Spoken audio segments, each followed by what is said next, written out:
So good to see all of you. I was wrong about being right, or I was right about being wrong. I guess you could go either way on that. We're going to do a little two-part series. Before we do, I want to make an invitation.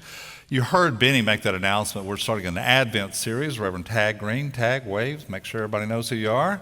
He is going to help lead that, and it's going to be great. So it'll be here in the Activity Center. So if you're not a part of a Sunday school class, or if you're a part of a Sunday school class that's joining the Advent series, just come, grab a cup of coffee, and then we'll get assembled, get started. Would love for you to join us here in a little bit at 10 o'clock here in the Activity Center. Also, a gentle reminder that we have concluded sort of the emphasis on our stewardship program. Doesn't mean we concluded the emphasis on giving and generosity, which is an all-year, everyday event for us. But if you've not returned your estimate of giving card and you've had not time to return it and give thought to it and prayerful thought, we invite you to do so that we can have a total at the end and set the ministry for the coming year. It is essential. I hope you take it seriously, and I hope you know how important it is, not only for the work and ministry of the church, but for this culture and this kingdom of generosity. We're going to be talking about, I think all of us can resonate with this, about being wrong about some things, about discovering that the things that we thought we were so solidly fixated on turned out to be something quite different than what we first anticipated. We're going to read a passage, and you heard it, but we're going to talk about this story when Jesus encounters a woman and it turns everything upside down. Let's bow our heads. God, let the words of my mouth and the meditations of our hearts be acceptable in thy sight, O Lord, our strength and our Redeemer. Amen. So in life, most of us realize we're going to miss some things. I think the hope as you go through life is that we get the big things right. How do you get the big things right? I think if you really read the Bible, you understand it's learning to ask the right questions, which is counterintuitive to a lot of people, because we don't find good answers unless we ask good questions. As children, there's an innate desire to learn, to know. So if you have a child under the age of 4, you know what the average number of questions they ask every single day, and you will not be surprised if you have a child under the age of 4. 73 questions every day is the average of children under the age of 4. By the time they reach 10 years old, you know how many questions they've asked you? About 40,000 questions, which can be overwhelming. Most of them just sort of center on why, right? Here's the fascinating part is as kids get older, they begin to ask less and less questions. Why is that? Part of it is the school system set up that values answers more than questions, so people focus on giving answers, not really asking good questions. But there's a sense that we don't really invite people as they get older to ask hard questions, good questions, and how essential that it is. Jesus is different. He asks questions all the time.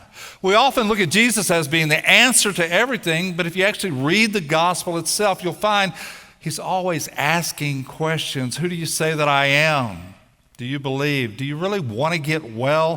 Why do you call me Lord, Lord, and not do what I tell you to do?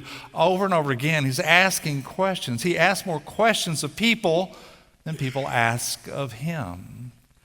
For us, there are central questions that at some point in our life we just have to ask. Why did God put me on earth? What is my purpose? What's my gift that I'm supposed to share? What am I supposed to do with the people around me? How am I going to make this a better world? What's the most important lesson I've learned in my life so far? What did it teach me, and how am I using it right now? How will I use it in the future?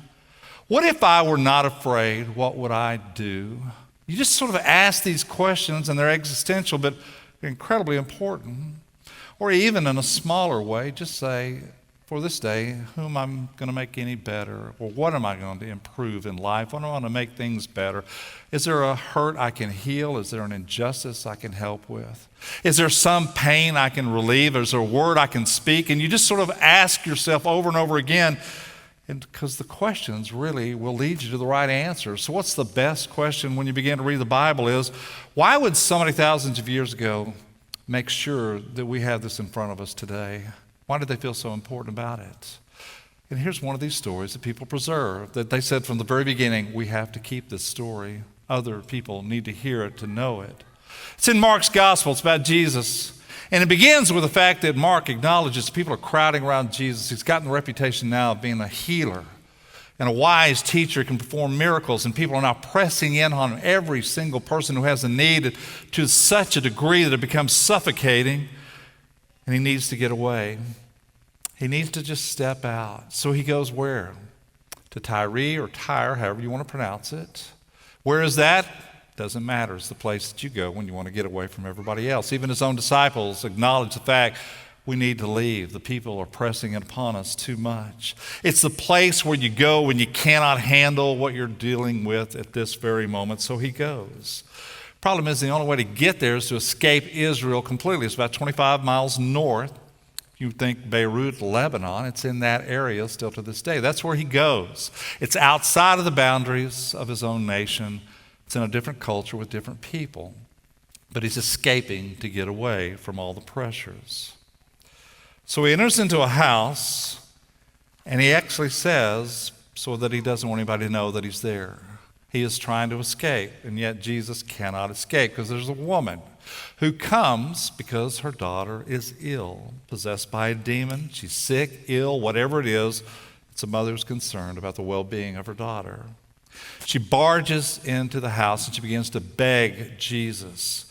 And already the whole format is set up to be the opposite. She's a Samaritan, he's a Jew. She's a female, he's a male. They don't speak the same kind of cultural language. They don't follow the same kind of religious practices. They're just different. She's a foreigner. And in the Jewish nation at the time, people looked at foreigners as something to avoid. But there they are, standing in the same place, one mother begging another person at any cost and at all costs to help with her daughter. And he invites her in. If you were a mother and you had a sick child, there would be no place you would not go in order to help find the help that you need. You would break down any barrier. You would do anything. You would get on your knees and beg, if necessary, for the sake of your own child. That's what best mothers do. They never give up. They never give in. They never take no for an answer. That's what good parents do. I just did a funeral yesterday for a man who died. His daughter is on a list for a heart transplant. And before he died, he went to visit her in a hospital. Had every barrier, finally finding his way through a maze of hallways and tunnels just to get to the area. When he got to the area, all the signs posted, absolutely no one admitted. And he said, "No, I'm her father." And they said, "I'm sorry, you can't come in." The security guard was brought in. "You can't come in." He said, "I'm her father." Finally, he made the right phone call to the right person. Somebody came, unlocked the door, and he said, "I was not going to leave until I got to see my daughter." That's what parents do. That's what this mother is doing. On the basic level of human dignity and life, she wants her daughter to be healed. So she approaches him, and now this dynamic happens. If you've never read this story, it is jarring because it's not like the Jesus you and I have been led to believe or taught when we were children. She is begging for his help. And what is his response? It's not what we'd expect. He said, "Why should I give to you the food that was intended for God's people? Why would I give that to you, a dog?" Do you hear that? He calls her a dog. It's a derogatory statement. Clean it up, soften it as you want to, but that's what it means. I'm a Jew, you're a Samaritan. Why would I waste my time on you? I'd rather deal with God's people. And it's a stunning statement. So what do you do with a passage like this? I'll tell you what most people do. They avoid it like the plague, never preach on it, never read it, or try to ignore it. But it's in the Bible, which tells us, well, at least take a hard look at it, because somebody somewhere said, we can't forget this story, and we need other people to hear it as well. So he calls her a dog. Traditionally, here's how people have tried to explain it, and they will do anything to try to make it more palatable. In fact, one of the things that theologians have said, well, he's really testing her just to see if she really has faith. The problem is, Jesus never does that with anybody else in the gospel. Meaning, prove to me you have enough faith, and then I might grant you whatever your prayer might be. Or the second sort of strain of thought among theologians. He says it with a sort of half smile on his face and a wink, wink. You know how we play this game. I'm going to help you, but you know how this thing works out. We're different places, different people. Or the other one says he's there for the Jews first, then the Gentiles, that it's not your time yet. I have come for my people first, and then later your people eventually, but not now and not here. And here's the most controversial. Theologians have speculated that Jesus learns something from the woman, that he encounters something outside of the boundaries of the norm, and suddenly what she's saying is so moving to him that he begins to grow and understand his mission is larger than just one group of people in the world. Theologically and historically, that's our problem. We know this. We say it. Jesus is fully human and he's fully divine. The problem is we make Jesus so divine sometimes he's unrelatable. He's not human. He's not like us. He's nothing like us. Or we make him so human, he's no longer divine. He's just a great teacher. He's a wise leader.